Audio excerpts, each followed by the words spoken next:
canal nós temos diversos vídeos falando sobre Roma, não é novidade para ninguém, mas tem um tema que a gente ainda não falou muito, que é justamente a crise e o fim do Império Romano. Se você quer saber como o maior império já existente chegou ao seu fim, não deixe de assistir esse vídeo até o final.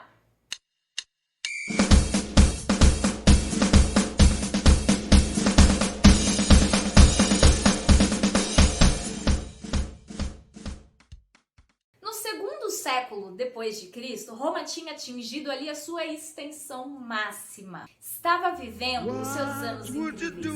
Mas a partir do terceiro século, por conta de fatores internos e externos, as coisas vão começar a mudar. O primeiro fator vai ser uma crise econômica. Justamente o que causou a glória de Roma vai ser o que vai causar ali a sua crise. Roma cresceu, era ali um grande império, mas com isso tem toda a responsabilidade de um governo. Roma tinha então que cuidar de várias províncias e para isso ela precisava ali pagar vários funcionários, vários soldados, para que conseguisse então se manter a paz, a harmonia e a ordem em todas as províncias. E tudo isso requer o quê? Gastos. Quanto maior então era o Império Romano, mais ele deveria gastar. E infelizmente os cofres romanos não estavam conseguindo arcar com todos esses gastos. Então Roma entra em uma crise econômica e os cofres públicos começam a ficar cada vez mais vazios. Os segundo e terceiro fatores que vão levar ao fim do Império Romano vai ser justamente o que o governo vai usar numa tentativa de recuperar Roma. A regra é sempre a mesma e assim até hoje em dia. Quando os cofres públicos vão mal, quem paga o pato é a população. Para conseguir reerguer os cofres públicos, Roma coloca ali então um aumento de impostos sobre a população. O que é óbvio, vai deixar as pessoas ali descontentes com o governo. Outra tentativa ali vai ser então a desvalorização da moeda romana. O governo começa então a fabricar moedas que possuíam menos metais preciosos. Naquela época as moedas eram realmente feitas de metais preciosos, como ouro, prata, cobre, bronze. Quanto melhor o metal e mais pesada a moeda, mais ela valia. O governo decide então fazer moedas com metais ali mais baratos, para que os metais preciosos continuassem nos cofres romanos. Se um trabalhador ganhasse 3 moedas por dia de trabalho, ele ia continuar ganhando aquelas mesmas 3 moedas, mas é óbvio que elas iam valer menos. Mas os alimentos não iam valer menos, iam continuar valendo a mesma coisa que valiam anteriormente.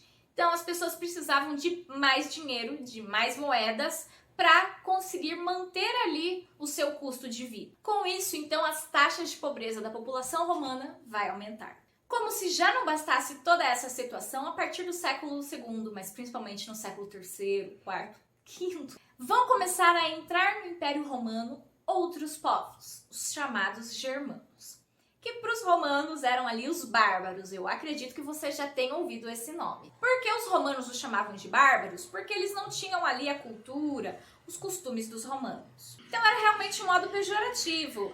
Você não é um romano, então você é seu bárbaro. Alguns desses povos vão migrar ali amigavelmente para Roma, vão se mudar ali para as regiões do Império Romano tranquilamente. Mas nem todos eram assim. Alguns vão se migrar para Roma utilizando a força bruta e vão entrar em Roma ali causando bagunça. Assaltos, roubos, gerando ali então medo na população. A população já estava insegura, já estava com medo, sem saber do amanhã devido aos problemas financeiros. E agora então, sem saber se a sua vida estaria em segurança, o que qualquer pessoa sã faria? Correria para as montanhas. E é justamente isso que a população romana. Nesse período, então, Roma começa a passar por um êxodo urbano. Algumas pessoas vão então sair das cidades e buscar abrigo ali junto com os grandes proprietários de terra ali no interior. Os grandes fazendeiros, nobres ali, em troca de alguns favores. É aí que tem início os feudos, mas isso nós vamos falar em próximos vídeos.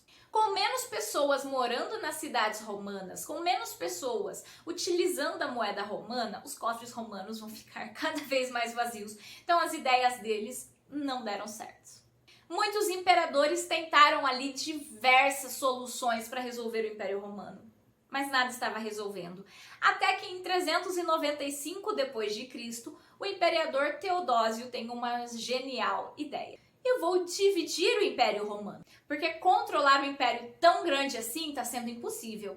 Quem sabe se ele for menor, quem sabe com metade dele, a gente até consiga ajeitar as coisas. Sim, é isso mesmo. Vou colocar o mapa aqui para ficar mais fácil de vocês entenderem. Então, em 395, com a divisão do Império Romano, ficamos ali então com o Império Romano do Ocidente, continuando ali a sede em Roma, e o Império Romano do Oriente, com a sede em Constantinopla, que hoje é Istambul, na Turquia.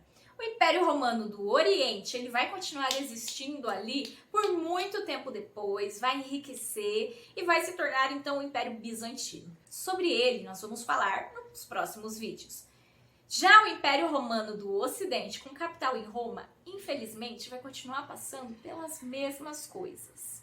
Até que em 476 d.C., com o imperador Rômulo Augusto no poder, um rei germano, Odoacro, decide tirar o Rômulo do poder, consegue tomar o poder e acabar então com o Império Romano.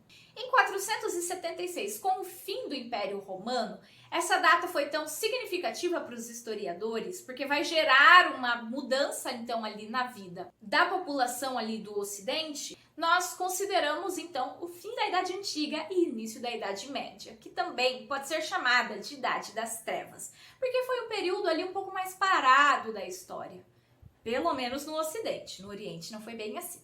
Se você quer saber a continuação dessa história, se você gostou desse vídeo, tem aí alguma dúvida ou sugestões, deixa aqui no seu comentário. Se você gostou desse vídeo, não se esqueça de clicar em curtir, de compartilhar com seus amigos e se inscreva no canal para não perder então os próximos vídeos. Fiquem com Deus e até mais. Tchau, tchau!